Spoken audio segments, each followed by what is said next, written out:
this is going to be the craziest silly season, Zach, that we've seen in a long time. The hot rumor out now is we know 4 seats from Stewart-Haas are opening up, and where they'll all land, we don't know. Now the hot rumor is that Martin Truex Jr., of course, for the last 3 years, we've wondered if he's coming back the next year. It seems like we're hearing a lot of folks talking like he's leaning towards retirement now. It really makes you wonder what's next for him.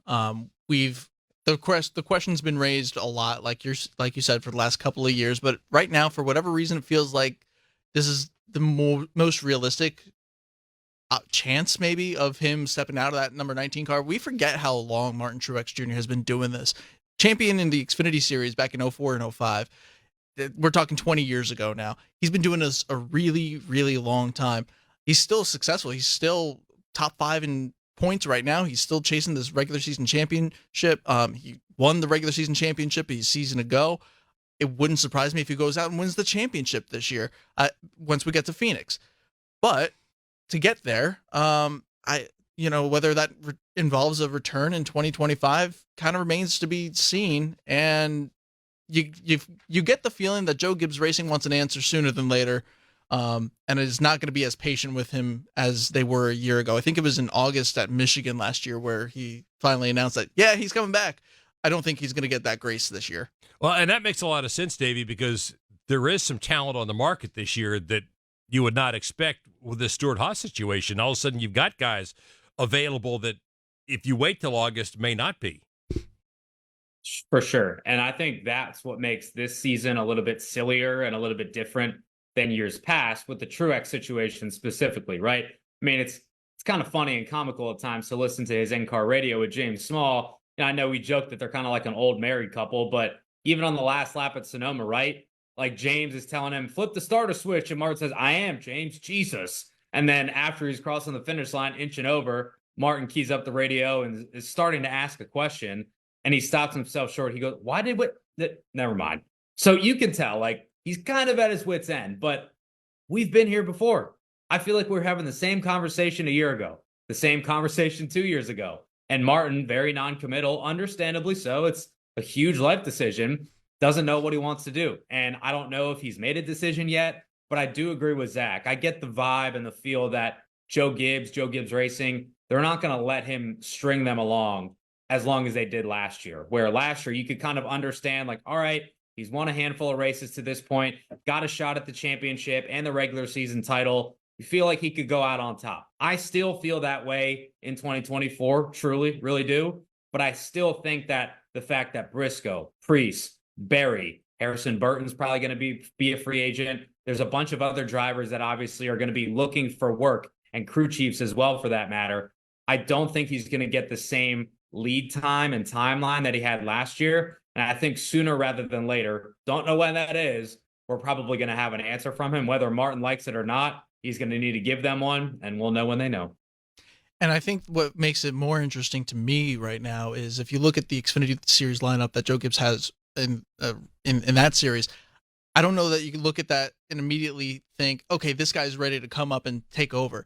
You've got Sheldon Creed in the 18 car. The 19 is kind of an all-star car. The 20 is sort of an all-star car between Nemechek and Almirola. I just don't know if there's someone waiting in the wings in the Toyota camp right now that you can point to and say you're ready for the Cup Series.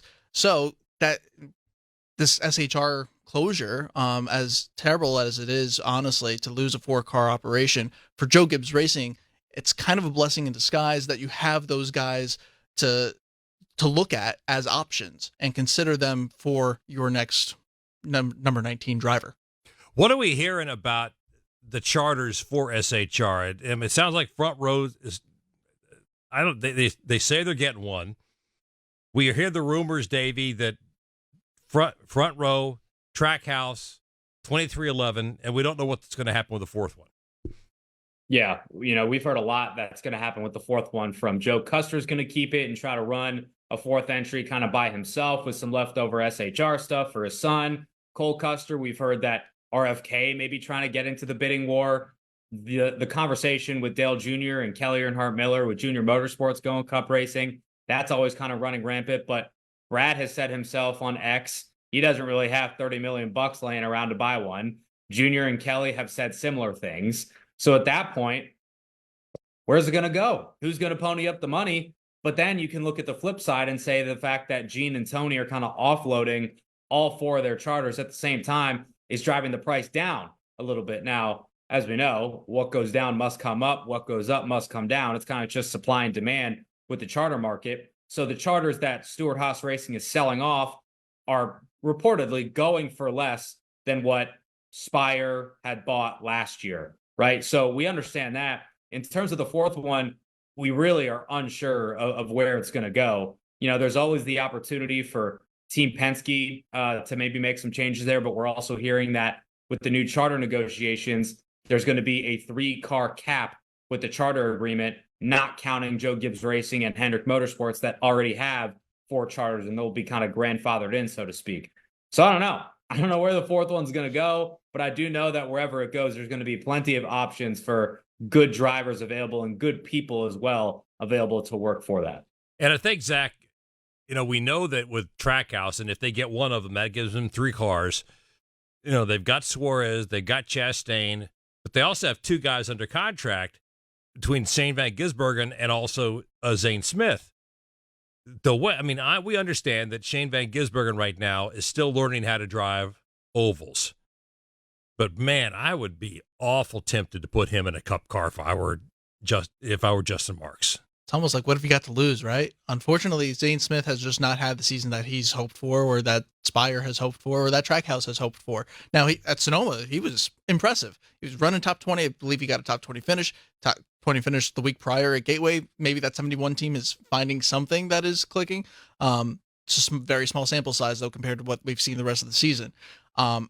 If you're Justin Marks, though, you know that Shane van Gisbergen was brought over here not to be an Xfinity lifer. You see what he was able to do last year at the Chicago Street Course. Obviously, it was unique circumstances, kind of a perfect storm, almost literally, to really set up SVG for that win. But man, I don't know how long I would keep him out of the Cup Series. If you know that you've got a chance to put him in the race car and win a race on the road course, whether it's Coda, whether it's Sonoma, whether it's Watkins Glen, that sets him up for the playoffs. It's almost like, who cares what he does at the ovals, because you're going to be in a better position in that situation than you would be otherwise. So what do you got to lose? What call are you making in that instance, Davey? SVG didn't come over here to run Xfinity. Justin Marks has not invested all that he has financially, emotionally for him to run Xfinity. I think if I'm Justin Marks, which I am not, I would do everything in my power to try to get him in a Cup car full time. And I'm not talking in the 16 call-it car or an alliance with Spire. I want him in a Trackhouse car. I want him to be in my building every day of the week. I want him to be in the debriefs with Ross Chastain and Daniel Suarez. All signs point to Suarez signing a contract extension with Trackhouse, already having a win under his belt and a playoff spot all but locked up. I think that probably is a mere formality at this point, but he's not coming and moving his entire life, his partner, his big old dog to run Xfinity, right? I think that he's proven that he can win on road courses in Cup. He's obviously not proven last couple weeks that he can get the job done in Xfinity too. Ovals is going to take a while longer, but in my mind, there's no point in running him another full year, even a partial year in Xfinity to get more experience on ovals. Do it in a Cup car, do it in a Gen 7 car that drives fundamentally different than the Xfinity car. Do it with the Cup guys and gals that are on the racetrack that race a little bit differently and that are at just a higher level than the Xfinity field is. I think it makes all the sense in the world to put him at the top level where you envision him being long-term, where he envisions himself being long-term, and kind of just putting him in that environment in the hornet's nest, so to speak, so he can kind of learn on the fly. And I know he's gotten some oval experience so far under his belt this year, and I was really interested to see what he was going to think of the Coke 600 if that were to be run to its full distance.